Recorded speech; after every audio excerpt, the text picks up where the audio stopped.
मथंग थागी तरागा माथोइदगी हौगदौरिबा FIFA World Cup 2026 के venue सिंगदा इंडियादगी येंगबा Lhakpa मीगी मसिंग हंथरबा याई हाइरे economic times के रिपोर्ट अमना हाई वर्ल्ड कप पांथोकदबा मफम सिंग असिदा चटपदा Indian सिंगना थेंगनरिबा बिसागी खुदोंग चादबा अमदे cell का हेना चंगदबा असिना मरम ओइरगा इंडियन सिंग लाक्पगी चांग हंथरबा याई हाइना पानरे अखंग अहि सिंगना फोंदोरपगी मतुंग इना कुमजा लिसिंगनी कुनिथोइदा कतर दा पांथोखिबा वर्ल्ड कप अदुदा लाखिबा इंडियन सिंगे मसिंगा येंगनबदा चाही असिदा का हेना हंथरबा याना लेरे हाइरे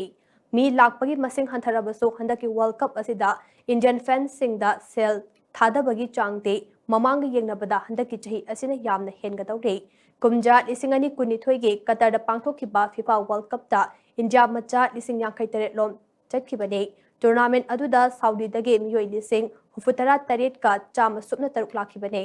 पनबा याबदे चाही असिगे FIFA वर्ल्ड कप असिना टीम मसिंग ख्वाइदगी याम ओइगदौरिबने टूर्नामेंट असिदा पुन्ना टीम निफुगा निपान सरुक यारे टूर्नामेंट असे US कनाडा अमदे मेक्सिको के तोंगान सिटी तरागा तरुकता सानगदबने अमदे पुन्ना मैच चामगा सुपना मरे सानगदौरे